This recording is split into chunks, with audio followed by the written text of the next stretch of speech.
ये परवेश भाई, सबसे बड़ी बात है ना कि जब हम किसी को भगवान बना लेते हैं।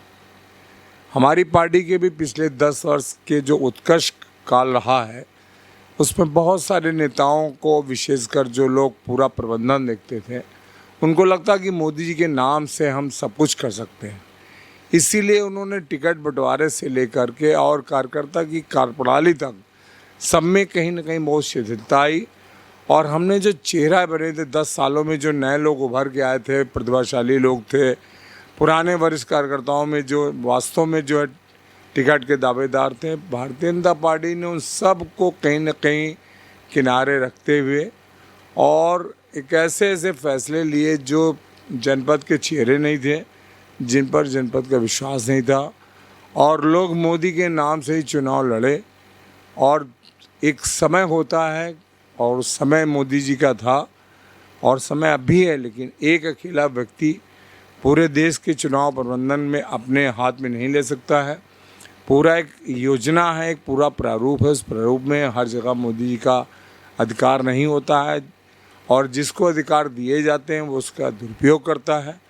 और उसका दुष्परिणाम रहा कि टिकट वितरण में सबसे पहले, उसके बाद नेताओं में विश्वास कि मोदी जी के नाम से हम जीत जाएंगे, और तीसरा कार्यकर्ताओं की भी शिथिलता रही, क्योंकि हमने 10 साल में भाजपा के किसी भी नेता ने जनपद में ईमानदारी की जो है एक अलग पहचान नहीं बनाई। कि मैंने इससे पहले जो आपने प्रश्न पूछा था, तो उसमें मैंने पूरी कार्यप्रणाली को डाला था कि उत्तर प्रदेश में जो जनपद के फेस थे उनको इग्नोर करते हुए जो है निर्णय लिया गया। वो भी निर्णय जो प्रभावी लोग थे उन्होंने निश्चित रूप से, जहाँ हमारा कार्यकर्ता का मन किसी और के लिए था, जनता का मन किसी और के लिए था, लेकिन हमसे टिकट में भी कहीं ना कहीं देने में, उम्मीदवार के चयन करने में हमसे त्रुटि हुई और उस त्रुटि का दुष्परिणाम जो है वो सामने आया। आपके हिसाब से यहाँ कौन बेहतर कैंडिडेट होता? मुझे लगता है कि यहाँ प्रियंका सिंह रावत जो है वो बेहतर कैंडिडेट होती, इसलिए कि उनका जनपद में नाम था और फेस था। मैं किसी पर्टिकुलर ऐसा नहीं कहना चाहता हूँ कि वही होती, लेकिन कुल मिला के जो यहाँ प्रत्याशी चयनित हुआ वो निश्चित रूप से बहुत, जिसे कहते हैं कि सामाजिक रूप से राजनीतिक क्षेत्र में बहुत पहले वो विधायक ज़रूर थी यहाँ पर, लेकिन वर्तमान में उनकी राजनीतिक स्थिति थी मजबूत नहीं थी।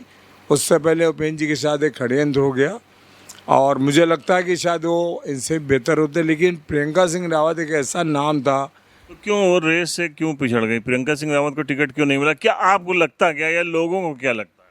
देखिए, प्रियंका सिंह रावत पिछड़ने का कारण है कि जब हमारे उपेंद्र जी के साथ जो है इस तरह का एक वीडियो वायरल हुआ जिसको लेकर के विवाद हुआ, उसका सीधा आरोप जो है वो प्रियंका सिंह रावत के ऊपर मिथ्या लगा दिया गया, एक षड्यंत्र के थ्रू लगा दिया गया, जिसके कारण कहीं ना कहीं उनको विवादित बना दिया गया।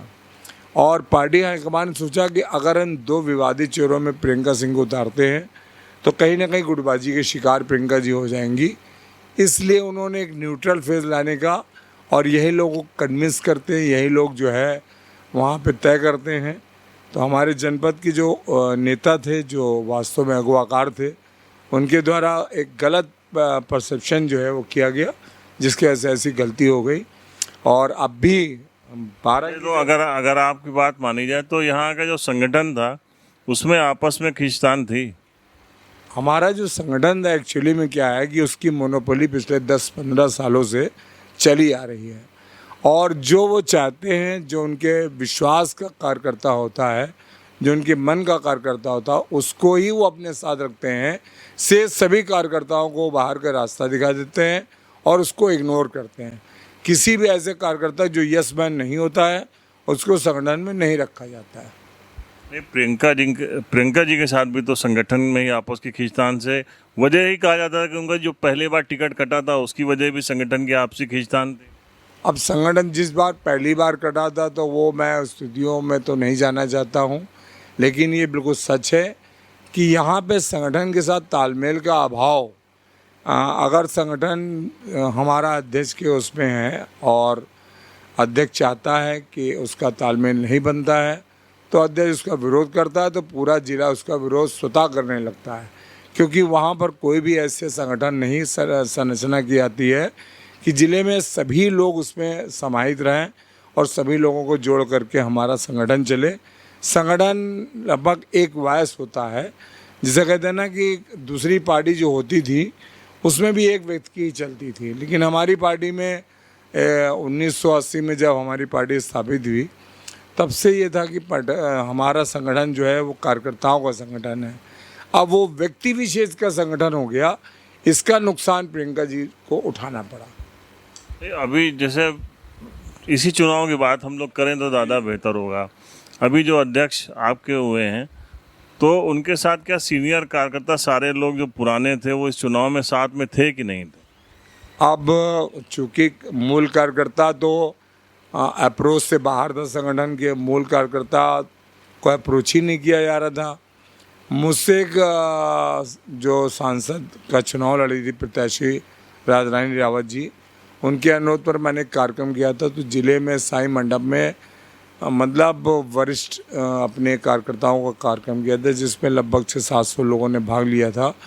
और मैंने अपनी जिसे कहते व्यक्तिगत उस पर किया था, और उसमें 90 साल के महेश वर्मा से लेकर के जो है विनय कुमार शुक्ला है, विवेकानंद पांडे जी हैं, अपने जो अशोक शुक्ला जी, इस तरह के तमाम जो मतलब पुराने कार्यकर्ता को लेकर के लाए थे कि इन कार्यकर्ताओं की मदद ली जाए।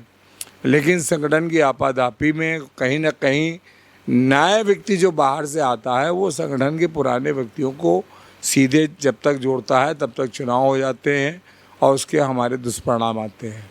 अगर पुराना व्यक्ति होता तो उसको पता है कि घाघरा के आसपास कौन रहता है, रामनगर में पुराना कार्यकर्ता कौन है जो पूरे विधानसभा की जो है जानकारी रखता है, फतेहपुर में कौन है, कुर्सी में कौन है, हैदरगढ़ में कौन है, जैतपुर में कौन है, बारांगी सदर में कौन है। लेकिन कहीं ना कहीं ये एक दुर्भाग्य है कि जैसे ही कोई नया व्यक्ति आता है तो उसके साथ वो नए व्यक्ति भी चले आते हैं, चाहे वो दूसरे संगठन से लावे और चाहे अपने निजी तौर पर अपनी ताकत लाता है, और उसी के आधार पर वो काम करता है।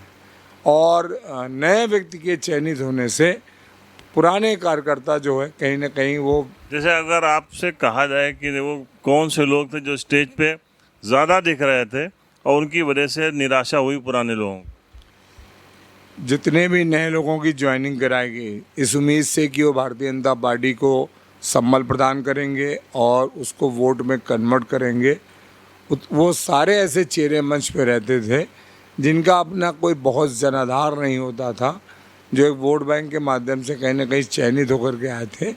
और पुराने कार्यकर्ता को ये देख करके कहीं ना कहीं बुरा लगता था कि जिस सम्मान को हमको मिलना चाहिए कल के आए हुए लोगों को सम्मान मंच दिया जा रहा है। तो इसको सामंजस्य से बिठाने की ज़रूरत थी, उनको भी बिठालते और अपने लोगों को भी बिठालते। सामंजस्य का अभाव। तो जो नुकसान हुआ उससे क्या सीख लिए?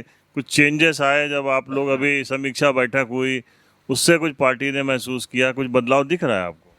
देखिए, अगर पार्टी को बदलाव कर रहे हैं तो सबसे बड़ी बात लीडरशिप ईमानदार होनी चाहिए।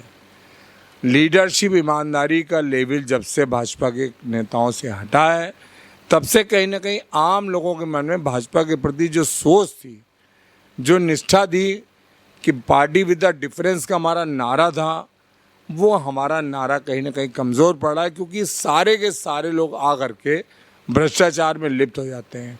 इस मामले में प्रियंका सिंह रावत ने एक ऐसी मतलब वो एक लाइन खींची थी भ्रष्टाचार को लेकर के कि कोई व्यक्ति ये नहीं कह सकता कि उस लेडी ने कहीं भी 1 रुपये का भ्रष्टाचार किया, और वो इस जनपद की लीडर इसी कारण बनी थी। लेकिन फिर पार्टी से गलती हुई और कहीं ना कहीं चूक गई, जिसकी वजह से जो है आज इस तरह के हालात हैं। अब आप मानते हैं कि प्रियंका जी होती तो चुनाव का परिणाम दूसरा हो? स्वाभाविक है, चुनाव हम मान कर चलते हैं कि जनपद का फेस और जनपद की डिमांड की वजह से प्रियंका सिंह रावत चुनौती भी देती हैं और जीतती भी। अच्छा प्रशांत जी, भारतीय जनता पार्टी के अंदर क्या पैमाना है? जैसे आप लोग हैं, पूरा जीवन एक लंबा कार्यकाल आपका रहा, हम लोग सुनते थे हर बार जब जिला अध्यक्ष का नंबर आता था कि प्रशांत मिश्रा जी का इस बार बनना तय है, और उसके बाद कोई नया आदमी हो जाता था। तो आप लोग उस रेस से बाहर क्यों होते रहे हर बार?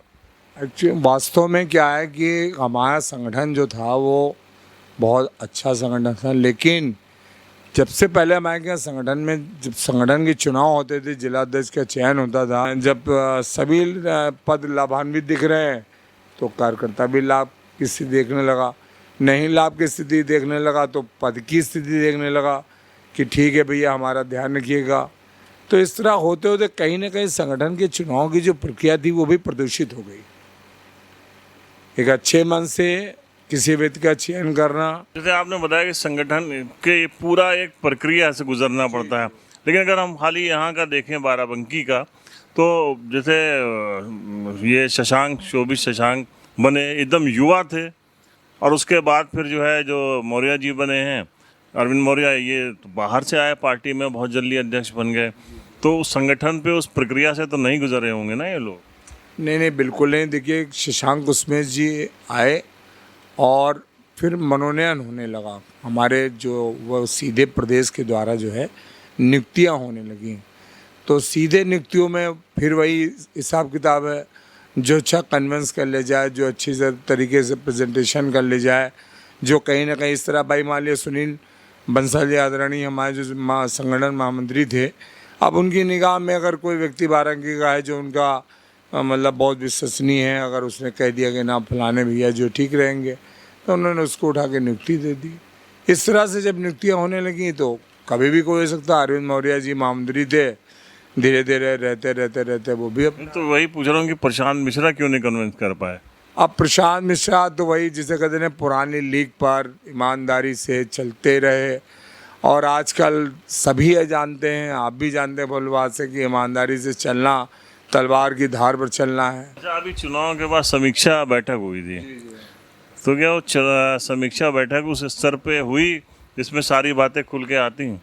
नहीं, समीक्षा बैठक का जो स्तर था वो उस स्तर पर बैठक नहीं हुई, और बहुत सामान्य सी बैठकें हुई, और लोग आए अपने प्रत्येक मंडल में गए, प्रत्येक मंडल में अपना जो संगठन वर्तमान संगठन है इस संगठन को बुला करके उन्होंने वार्ता कर ली और वार्ता करके चले गए। तो उस पर कोई समीक्षा बैठक में एक जिसे कहते हैं औपचारिकता थी, तो मुझे लगता है औपचारिकता की एक मन की संतुष्टि की जो है समीक्षा हो गई। साहब जो है अब दूध का दूध पानी का पानी होगा, और जो इसके कारण होंगे, तो एक मन को जिसे कहते हैं अब बहलाइए।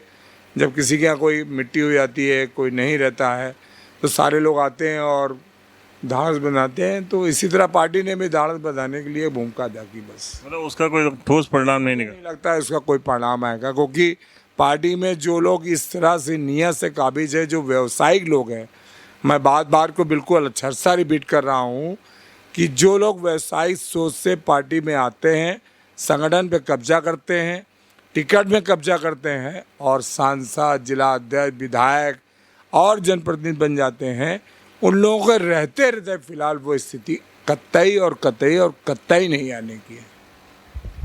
तो ये थे प्रशांत मिश्रा जी, बहुत पुराने भारतीय जनता पार्टी के नेता कह लीजिए, वरिष्ठ कार्यकर्ता कह लीजिए, भाजपा में आज भी हैं, भाजपा में इनका जो है इनकी आत्मा बसती है, और ये कह रहे हैं कि अंत तक ये भाजपा में ही रहेंगे। लेकिन इनको दुख है, पीड़ा है, क्योंकि जो भारतीय जनता पार्टी का सपना इनको दिखाया गया था, इन्होंने देखा था, जिसकी शुरुआत हुई थी, वो अपने रास्ते से कहीं ना कहीं भटक गई है। बहुत सारी बातें निष्पक्ष तौर पर इन्होंने कही हैं, खुल के कही हैं, और पार्टी संगठन को जो वरिष्ठ नेता हैं उनके ऊपर उसको चिंतन करना होगा, वरना इसका परिणाम आगे भी चुनावों में भाजपा को भुगतना पड़ सकता है। द पॉलीग्राफ के लिए परवेज अहमद की रिपोर्ट।